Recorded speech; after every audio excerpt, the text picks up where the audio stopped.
These days, almost all mobile games are becoming online, and finding good offline games can be very difficult. But with us here, you don't need to worry.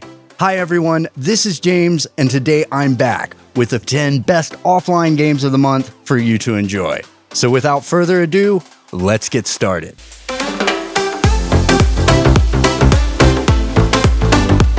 At number 10, we have Project OffRoad 20.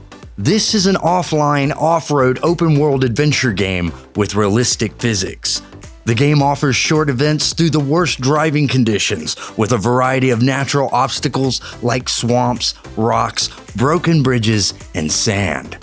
When it comes to controls, Project OffRoad offers simple and nice controls as compared to other off-road driving MOBO games.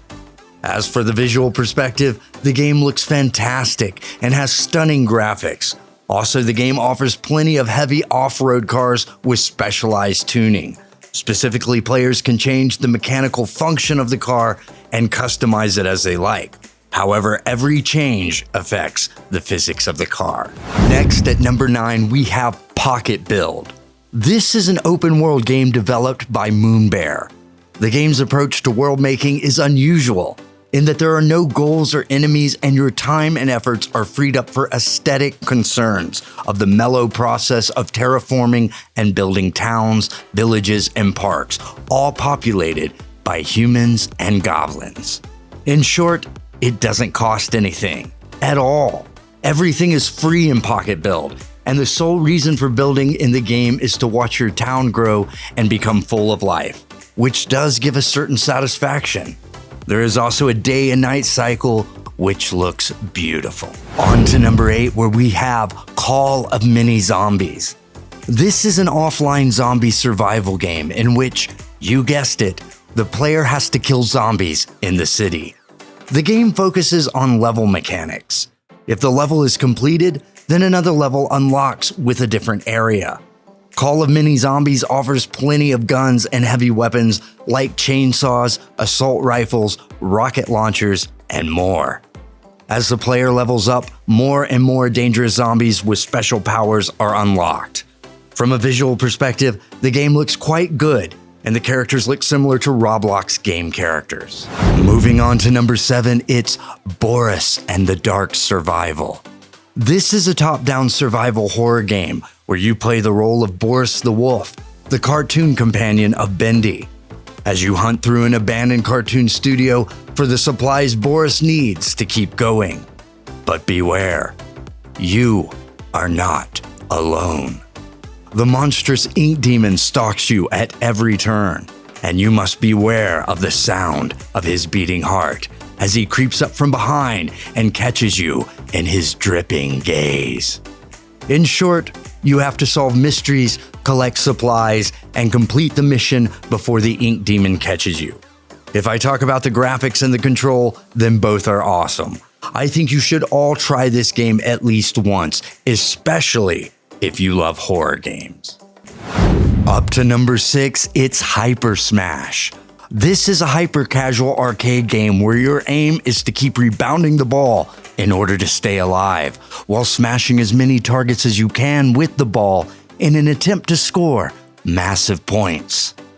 In the game, you have to control an upper panel to rebound the ball and to change the direction of the ball so you can collect points and power-ups. As you score higher, the speed of the ball increases, which makes the game more challenging. I played this game and I think it is a very addictive game. If you're a gamer and want to increase your reflexes, then this game will be very helpful for you. Moving on to number 5, it's Cosmo Boy. This is an addictive, casual game where you have to save your free-falling astronaut from meteorites. Your main objective is to draw a sloping line by swiping down so that your astronaut can slide down slowly, collecting coins and avoiding being hit by meteorites and other difficulties. The real challenge of this game is that you can only create a limited amount of lines, so make sure that you draw only as much as you need. From a visual perspective, the game's graphics are good and the controls are perfect. If you love extremely challenging games, then this one I will highly recommend you try. On to number 4, it's Inky Doodle. This is a casual game like Kick the Buddy, but the concept is somewhat different. Here you can create your own character and customize its shape, size, and color, after which you can smash it in order to release the delicious candy within. Clicking on these candies will provide you with points and help you to unlock and upgrade research. The game has realistic soft body physics and can convert any drawing into a destructible object full of candy. There are dozens of exciting research items, challenging missions, and powerful unlockable tools such as swords, lasers, and bombs, which make this game both very creative and very exciting. Next, at number 3, we have Real Car Parking. This is a parking simulator with 3D graphics, which will help immerse you into the game as you become a real car driver. If you think parking is easy, then you should definitely try this game. Here you will have to monitor all aspects of parking, from your surroundings to your rearview mirrors. The game is based on levels mechanics and also has a free and timed mode, which is great for players. Real Car Parking offers some of the coolest cars, from both normal cars to sports cars. Overall, the game is good and has decent graphics with good controls. Let's move on to number 2 and talk about Ludus Gladiator School. This is an offline gladiator raising simulation game in which the player has to learn the best method of money making. In addition, the player can buy slaves at auctions and develop them into becoming gladiators. From a visual perspective, Ludus tries for ancient times visuals with low pixel graphics. However, it gives off a good vibe while you're playing it.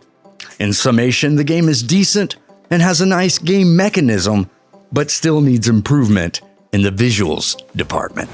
Finally, at number 1, it's Incredible Mandy. This is a 3D puzzle platformer with a particular emphasis on the puzzle side of things. Incredible Mandy is reminiscent of games like The Legend of Zelda and Rhyme, but it's much less interested in exploration or world building, preferring instead to provide an amorphous, very pretty, but ultimately generic world as a backdrop for its jumping puzzles. The puzzles are environmental and revolve around your abilities to create and use energy swords. The swords can be used for attacking, but they can also trigger switches in the game. It's always shocking to see the quality of games we get on mobile at such criminally low prices. Alright, that's it for this one. Leave us a comment and let us know what your favorite offline MOBO game is, and be sure to click on the like button.